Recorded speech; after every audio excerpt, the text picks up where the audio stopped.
Baby! Exactly, Grandma whispered. Some think it's a creature that's attracted to the heat and smell we give off in there. Others think it's a demon that finds a way into our realm through the dense steam clouds.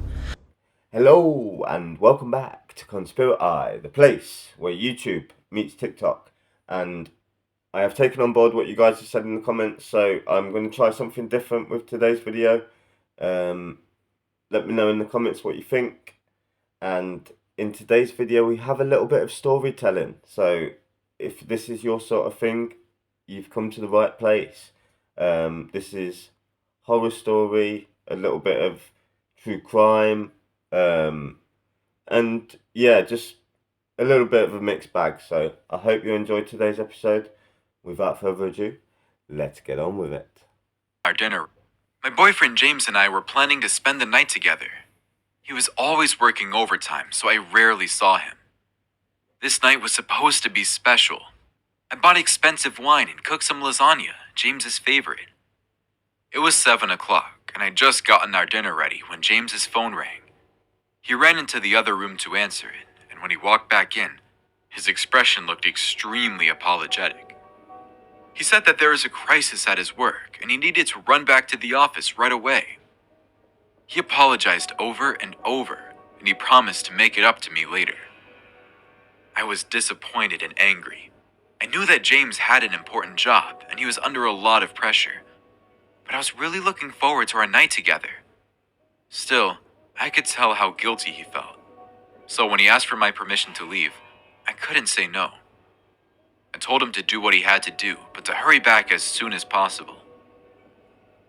I ate the lasagna by myself and turned on the radio so that the house wasn't too quiet. About halfway through my dinner for one, I noticed that James had left his briefcase on the kitchen counter. He'd been in such a hurry to get back to the office that he'd left it behind. All his important documents were in there. I called him to tell him about it, but he didn't answer his phone. I was tempted to go deliver the briefcase myself, but I decided that if he really needed it that badly, he'd come back for it. I finished the rest of my lasagna, but I couldn't stop thinking about that briefcase. That thing was like his right arm. He never left it behind. I don't know what came over me, but I walked over and took a closer look. He always kept it locked, so I used his birthday as the combination and clicked it open. What I saw inside made me scream. There were no papers in the briefcase, nothing work-related at all. Instead, there was a homemade bomb with a digital clock counting down to 0. The clock said I had 2 minutes left. Without thinking, I raced out of the house and onto our street. I didn't have time to bring anything with me, not even my phone. Then I looked back toward my house. At first, nothing happened. Then a loud boom echoed through the air, and the entire house exploded. The force of the explosion threw me backwards. I landed hard on my neighbor's lawn. I couldn't believe my eyes as the house we lived in for 6 years collapsed into a fiery pile of rubble. All my neighbors came out of their house to see what had happened. No one seemed to notice me. They were all staring at the wreckage. I felt a hand on my shoulder and looked up. My across-the-street neighbor Dora was standing over me. She asked if I was okay.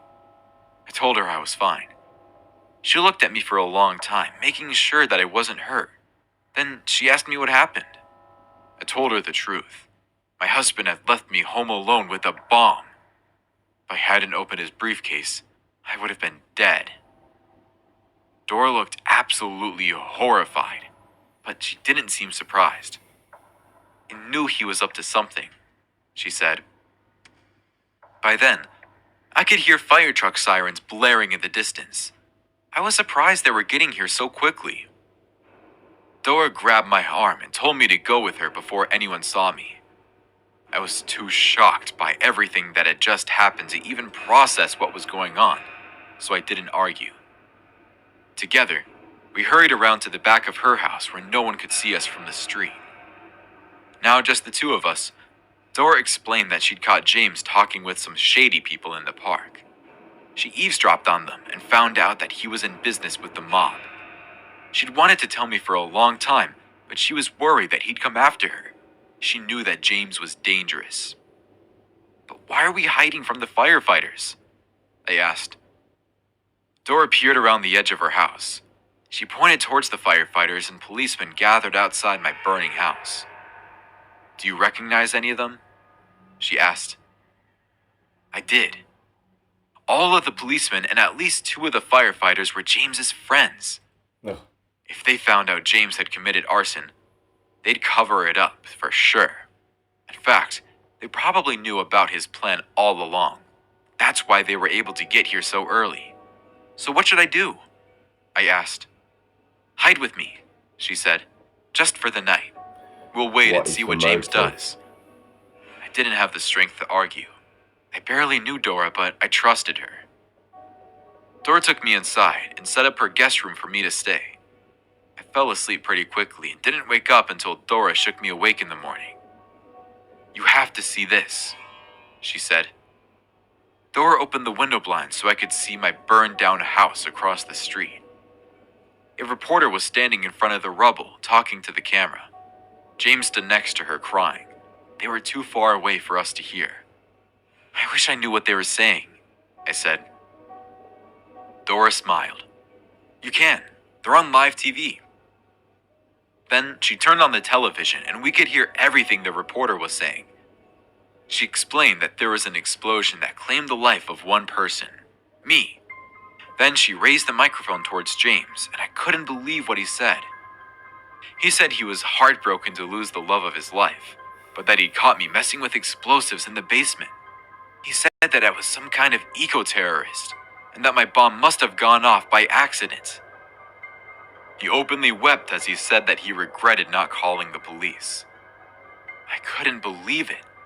Not only did he try to kill me, but now he was blaming me for everything.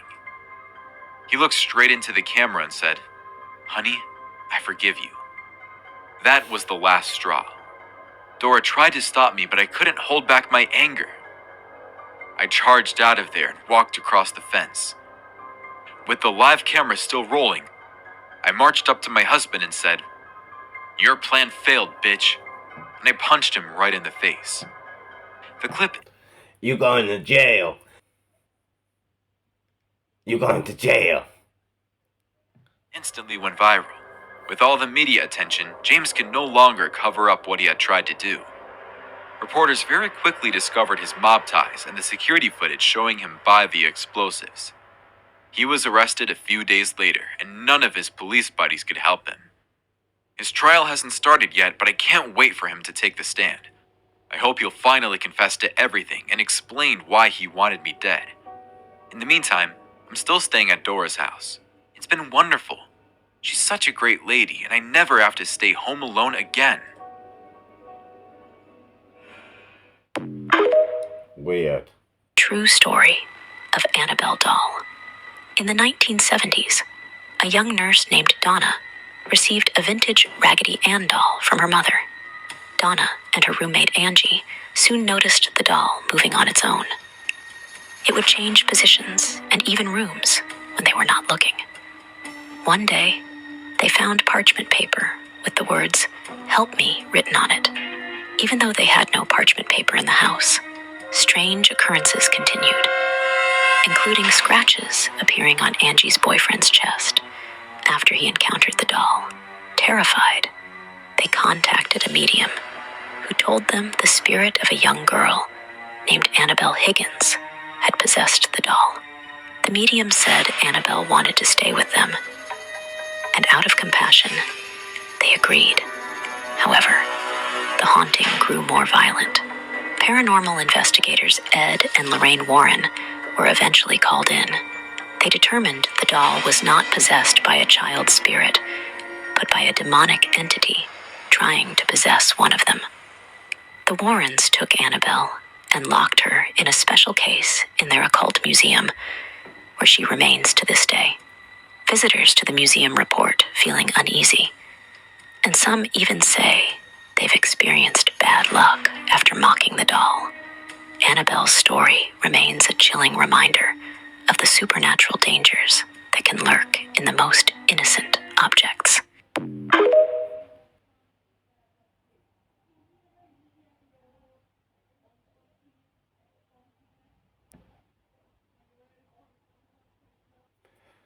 Let me know if you guys have seen the film, if you know of this doll. I have heard about it. It is super freaky. Freaky. Yeah, there's not much more to be said about it. Watch the film if you haven't seen it. Annabelle, great film. Very scary. Let's carry on. This is a true horrifying story, part 23. Out of all stories, this one definitely gave me shivers. This story took place in Dubai, in a small town called Dubai Healthcare City, in the year 2015. To be specific, in building number 27, May, a 30-year-old from the Philippines. She's an employee working in a store in building 27. She started her job in that store hearing many rumors about this building from other employees in the same place saying how building 27 is haunted. She would keep hearing different stories from several people she met in the building, including the security guards. On the night shift, when all the stores and clinics are closed, there are no people in the building, and the guards have to go through paranormal experiences every single night. But by far, the scariest story she ever heard was the story about the little boy in the clinic. His name is John. Many staff have seen this little boy around and in the clinic. To non-Muslims, John is a spirit of a little boy. To Muslims, this is not a little boy. John is a shaitan. In other words, a jinn. Entities that are created by God that live in their own world. They're also known as demons. In Islam, when a person dies, the spirit of this person does not stay among us. Spirits are lifted up in the skies. Jinns live among us. On one of the nights in 2015, the energy in the building was off. Everyone in the building already got used to the paranormal events that they experience. But on that specific day, the building flared up. Something or someone upset the beings in this building. At the store, May and her colleague were hearing noises of someone pushing a shopping cart. They go and check, but there is no shopping cart, and there's no one there. The noise keeps coming back every minute after they go and check. May and her colleague are dying from fear. They decided to ignore the noise and act like nothing is happening. An hour later, they hear the guard yelling, "Stop, stop." May looks out and sees the guard chasing someone, but she can't see who it is. A few minutes later, the guard passes by the store and asks, "Did you see a little boy running? Or did you see a boy run past the store?" Her throat dried up as her skin started to feel colder. She was horrified, and she said no. But she knew exactly who the guard was looking for, because as the guard was asking her the question, John was right there, staring at her, behind the guard. You reckon Jin?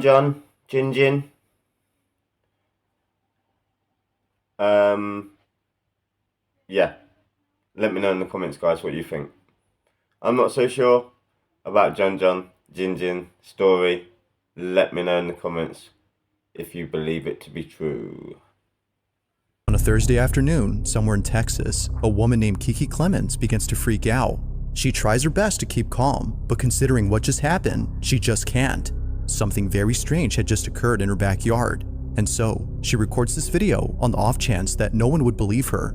Even before this, there were countless times when she knew that something wasn't right with her home, particularly the small shed in the back. The light is off. Everything is super tight locked. Despite being vacant or deprived of any tenants, her dog Dutch would always stare at the shed. There hasn't been a time when Dutch would not look at the space. Whenever she does, it's with complete focus. As Kiki states, she's always locked in, looking at something that doesn't appear to be there. Now, Kiki definitely finds this strange, but it never occurred to her that something spooky would ever happen until recently. On a certain day, while playing with her dog out in the back, the door to the shed suddenly flings open. Terrified beyond belief, she cautiously walks over and records this video. Take a look. That was hella weird.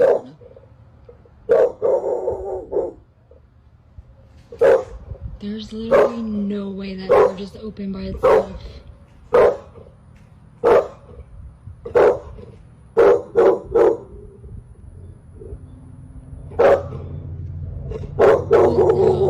Like, I really don't get freaked out, but that was really just...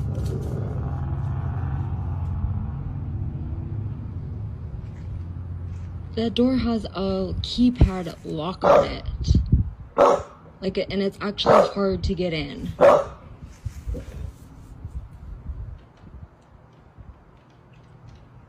Dutch, where are you going? Don't leave me.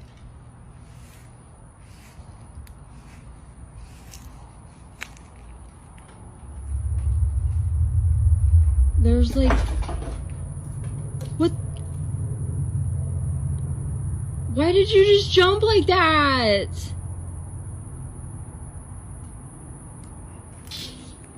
Why did... Baby!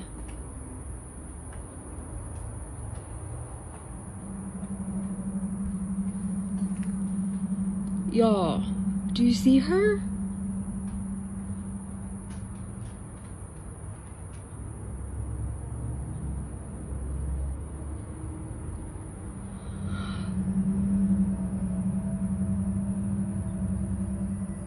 What the f is going on?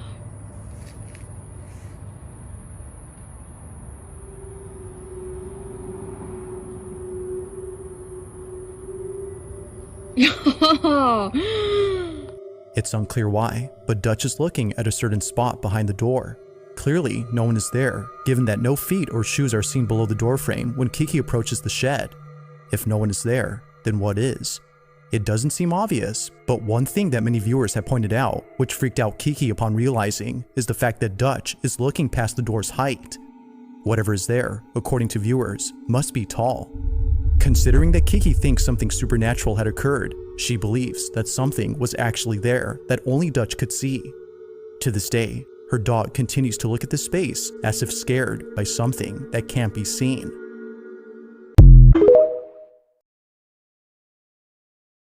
I was 10 years old when Grandma came to live with us. It was about 6 months after Grandad passed away, and I guess, looking back, she must have been lonely in that big house of theirs, rattling around with only the grief and memories for company. Despite a few protests from Mom, my parents took her in. There were no protests from me, none at all. Grandma was loud and fun. I loved her, but it was her stories I loved best. Grandma had all kinds of stories. Stories about growing up during World War II, and stories about the things she'd get up to with her friends on the South Coast. But it was her scary stories that were my favourite. Grandma had lots of scary stories. She told me she dabbled in the occult when she was a teenager, trying out Ouija boards with her friends. Lovely. Tarot cards, fortune telling, all that stuff. But there were a couple that really did spook me a bit. I was only 10 at the time, you have to understand, and Grandma certainly knew how to bring the stories to life. She'd shut off the lights in my room so only the glow of the night sky shone through the curtains, and she'd shuffle in really close. Close enough so I could see the wrinkles on her face and smell the boiled sweets on her breath. She must have given me nightmares with a few of those tales, but now, years later, there's only one that I can still remember. Only one that's really stuck with me. The story about the shower and Mr. Longfingers. Grandma told me about Mr. Longfingers one night after I asked about her baths. Grandma used to love her baths. When I asked her why she loved them so much, she said it was the only place she could relax. It was the only place that was safe for her to relax. Grandma stared at me with those blue eyes of hers, unsmiling, and I knew it was time for one of her stories. One of the scary ones. I couldn't possibly spend that long in the shower. I thought she's the queen. It's far too risky. She half turned to look out the window, watching me from the corner of her eye. Pausing for effect, I waited, feeling my heart rate pick up ever so slightly in my chest. Well, she said after a moment, it's only risky if you close your eyes, of course. If you close your eyes for longer than 10 seconds. What do you mean? Why? Well, do you ever play that game in the playground with your friends? The one where someone turns their back and the others sneak up on them when they're not looking. So that's what it's like in the shower, when you have your eyes closed. That's what it's like with Mr. Longfingers. Who's Mr. Longfingers, Grandma? She let out a deep breath as if she wished she hadn't said anything, turned her head back to face mine, and when she next spoke, she lowered her voice. No one knows exactly, Grandma whispered. Some think it's a creature that's attracted to the heat and smell we give off in there. Others think it's a demon that finds a way into our realm through the dense steam clouds. No one can say for sure, because the only ones who have actually seen Mr. Longfingers aren't ever going to be able to tell you. It's too late. I pulled in a breath. Why not? Grandma shuffled closer along the bed and leaned towards me, leaving my question hanging in the air. Don't you worry about it, sweetheart. Don't worry your pretty head. As long as you remember the rules, you'll be fine. What rules? Well, when you're in the shower, you try not to close your eyes for too long. 5 seconds is fine, and 10 seconds is just about okay too. But any longer than that. Yeah? Then what? Well, any longer than that, you may just start to feel something in the room with you. Something watching. And if you ever go longer than 15 seconds, that's when you might start to hear a noise too. Hear what? The soft of fingers on glass. Fingers drumming against the glass door of the shower. If you do ever hear that noise, God forbid, will you make me a promise? What, Grandma? Promise me you'll never open your eyes. I barely slept at all that night. Hardly at all. I'd close my eyes and try to relax, but every time I did, I'd imagine a face pressed against my bedroom window staring in at me. I had nightmares. Bad ones. I had them all week, in fact. Dreams about disembodied eyes watching me in the dark and long fingers reaching out to touch my exposed skin. The shower was the worst. That's when Grandma's story really got to me. I'd never thought about it before, but suddenly I had trouble shutting my eyes in there. I'd be standing beneath the beating water, shampoo running down my face, and as soon as I squinted my eyelids, I'd hear Grandma's words running through my head. 5 seconds is fine. 10 is just about okay. But any longer than that. I'd rub my hair fast, feeling the shampoo dripping off my chin, and as soon as I counted past 5 seconds, I'd feel it. A sort of pressure. Not a feeling of being watched exactly, but something really close to that. The seconds would race through my mind, and I'd be so desperate to open my eyes again. I'd do it before my hair was rinsed fully clean and my eyes would sting with shampoo. Just before I shut them again, I'd always be sure to peer out through the steamed glass door of the shower cubicle, just to make sure I was still alone. It wasn't long before Mum realised something was up. She heard me crying out in my sleep one night and came in to comfort me. She asked me what the matter was, and it all came out. I told her about Grandma's story and about Mr. Longfingers. My parents' room was next to mine, and sometimes if I pressed my ear against the wall, I could hear them talking in there. Soft whispers. That night, though, after Mum was satisfied I wasn't scared anymore, she'd gone back to her room. Mum's voice floated through the walls, sharp and crisp. You know what your fucking mother said to him now, don't you, Simon? Dad's response was an unintelligible mutter. She told him there's a monster that'll get him if he shuts his eyes in the shower. A monster? The poor kid's been having nightmares about it all week. Seriously, Simon, you better say something to her tomorrow morning, first thing, or I will. Yes, Simon. Grandma came to visit me in my room the following night. That time, as she perched on the end of my bed, there were no stories. Nothing like that. Grandma just sat there and stared down at me, her blue eyes wide and sad. The light from the moon outside my window lit up her wrinkled face. You know I'd never let anything bad happen to you, don't you? She said after a moment. I nodded my head. I know, Grandma. You know I wouldn't let you come to any harm. I nodded again.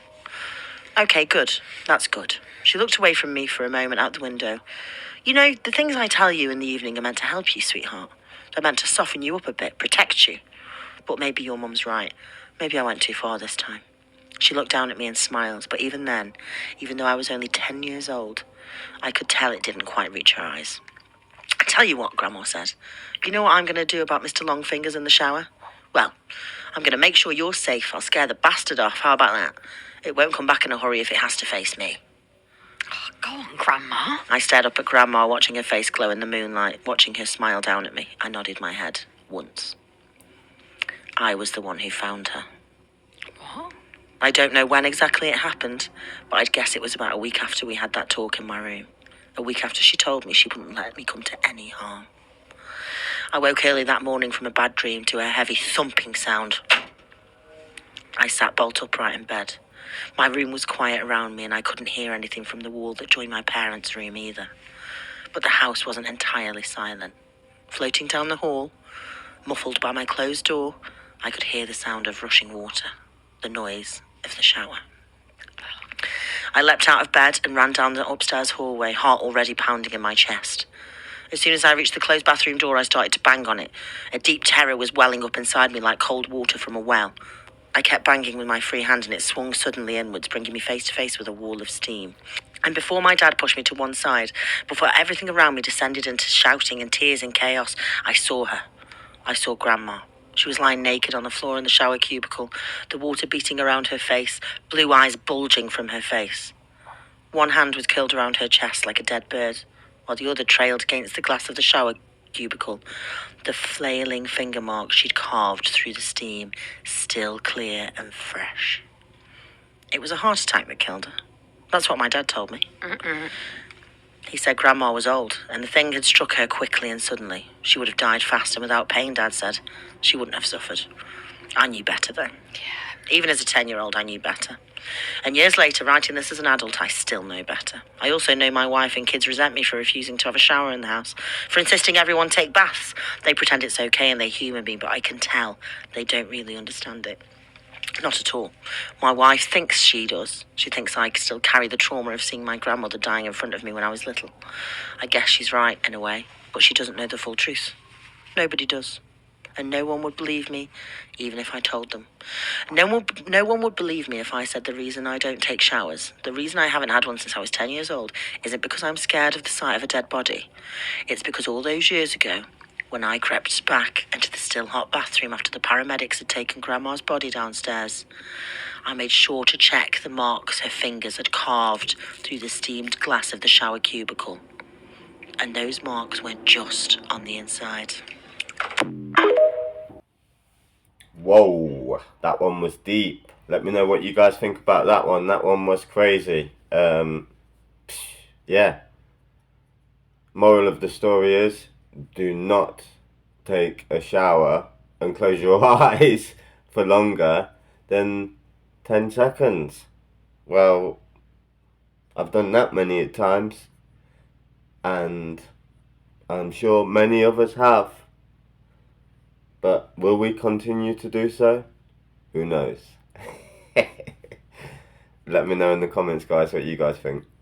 Let's carry on. Scary moments caught in real life.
This happened to me when I was 7 or 8 years old.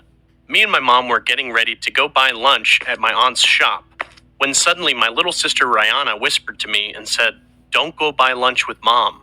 I was shocked and said, "You're just jealous because Mom takes me with her and not you."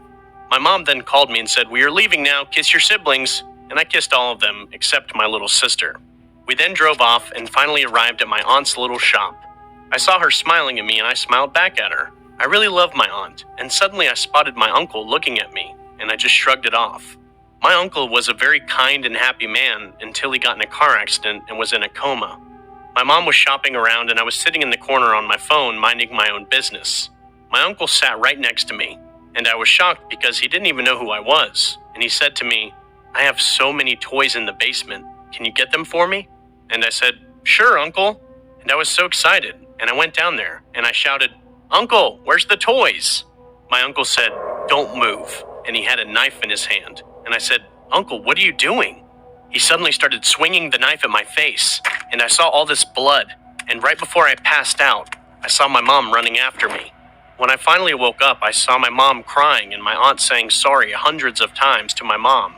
When they saw me waking up, my mom hugged me so tight, and my aunt just stared at me, smiling creepily. I just closed my eyes and told my mom what just happened in the basement, and what she said gave me goosebumps and shocked me. She said, "Your uncle was trying to kill you, and when I saw you, I had to cover your face with a blanket because I couldn't stand to see all the blood. Your uncle was just dancing around you, and when he saw me, he tried to kill me too. And I kicked him so hard it knocked him out, and I called the police right away." I asked my mom, "Can I see my face?" And she grabbed her tiny circle mirror in her bag.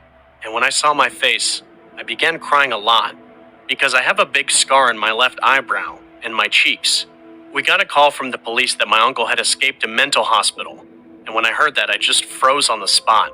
When my mom and I got home, my little sister just hugged me and cried, saying, "I told you not to go with Mom." And then I had remembered that she said that to me before I left, and I just began crying. Now I'm 17 years old, and I still can't get this memory out of my head. If you see my uncle, be careful, because maybe one day he will do to you what he did to me.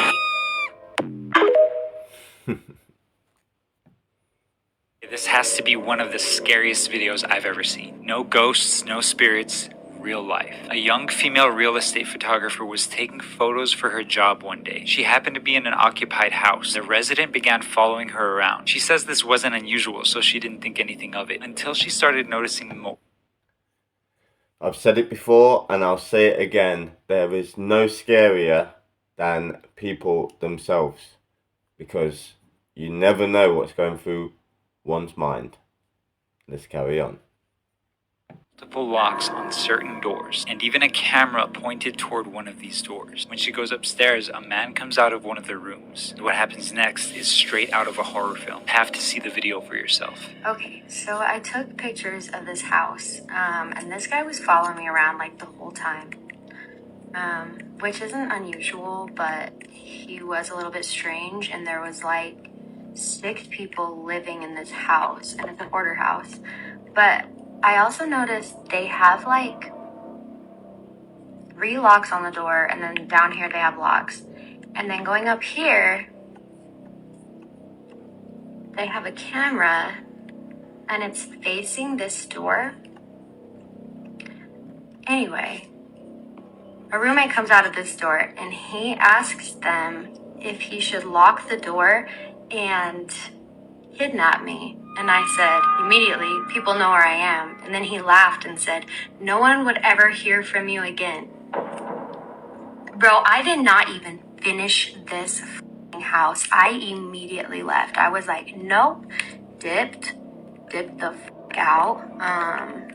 You can see me right there. Hello. But yeah, pretty sure I maybe almost got kidnapped, but I don't really know. If you're a woman and you've ever had any close calls like this, let me know in the comments below. We need to spread awareness that things like this really happen.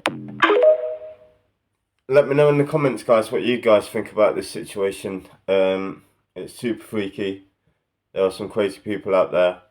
And yeah, let me know in the comments, because it makes you wonder what else has happened in that property. And yeah, there's not thinking about. Let's carry on. Scary story involving a haunted doll comes from Singapore and known as Mandy. This story has gained some attention over the years due to its eerie details and the unsettling experiences of those who encountered the doll. In the 1990s, a family in Singapore found an old doll at a flea market and decided to buy it for their young daughter.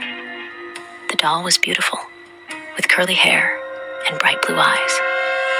However, shortly after bringing it home, strange things started happening. The family would often hear the sound of a child crying or laughing in the middle of the night, even though their daughter was fast asleep. The doll seemed to move on its own, changing positions and even rooms without anyone touching it. The daughter started having night. Hold on a minute. this is Annabelle all over again, but in a different country. Let me know what you guys think, but yeah, let me know in the comments, guys.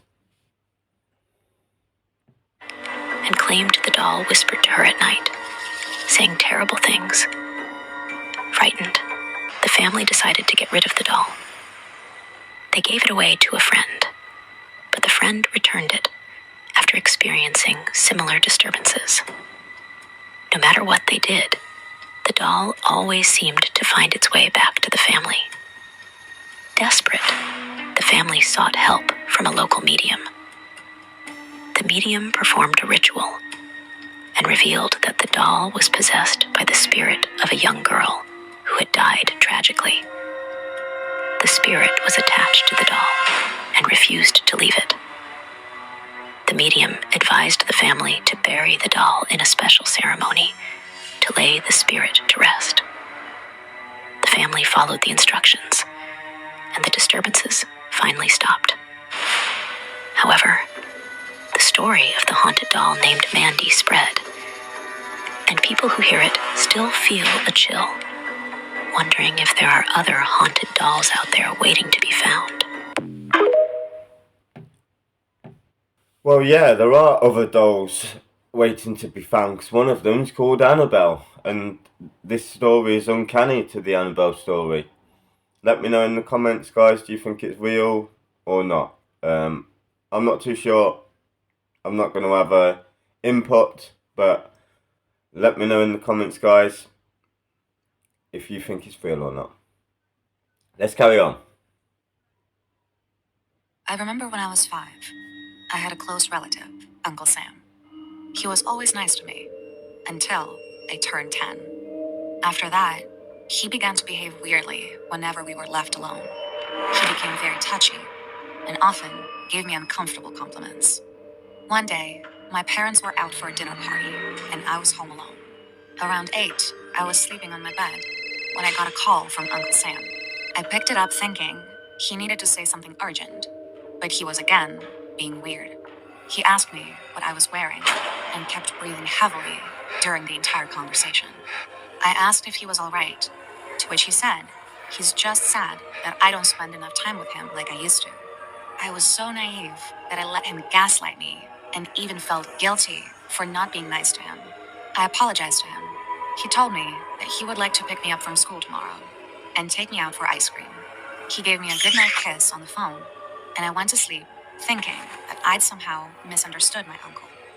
The next day at school, I waited at the front gate when Uncle Sam came to pick me up. My class teacher, Miss Susie, saw me standing on the sidewalk, so she asked me why I was waiting there. I told her that my uncle was taking me for ice cream. Seeing me wait alone, Miss Susie decided to keep me company until Uncle Sam came. 5 minutes later, I pointed to the blue van that my uncle drove and asked Miss Susie if she would like a lift, as her house was in the same direction. But when Uncle Sam saw me with Miss Susie, he surely didn't like it. He didn't even greet her properly when she got into his car with me. Miss Susie sensed the tension, so when her stop came, she lied to Uncle Sam saying there had been an issue she wanted to discuss with my parents, so it'd be nice if he dropped her at my house. Uncle Sam's face changed color as soon as my teacher asked to meet my parents.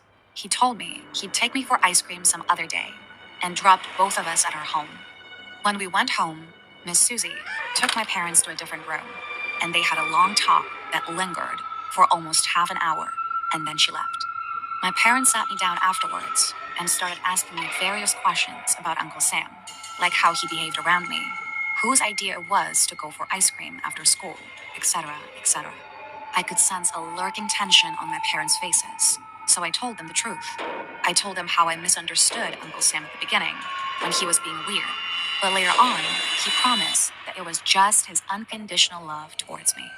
I saw tears in my mother's eyes and rage in my father's face. He called Uncle Sam and threatened to destroy him if he ever came near me. A few weeks later, he moved to another city to live close to my grandparents. When I turned 14 years old, I went to a reunion party held by one of my aunts. All of my relatives were invited there as well. I was enjoying myself with my cousins when I heard my mom asking my aunt about Uncle Sam. I too realized that even though everyone was there, Uncle Sam was nowhere to be seen. What felt even more weird was that my aunt took my mom aside to talk about Uncle Sam, as if mentioning his name was like breaking the most important rule. This got me more curious about finding out what happened to Uncle Sam. Once the party was over, I was sent to sleep with my cousin's sister Ruthie, who was 2 years older than me.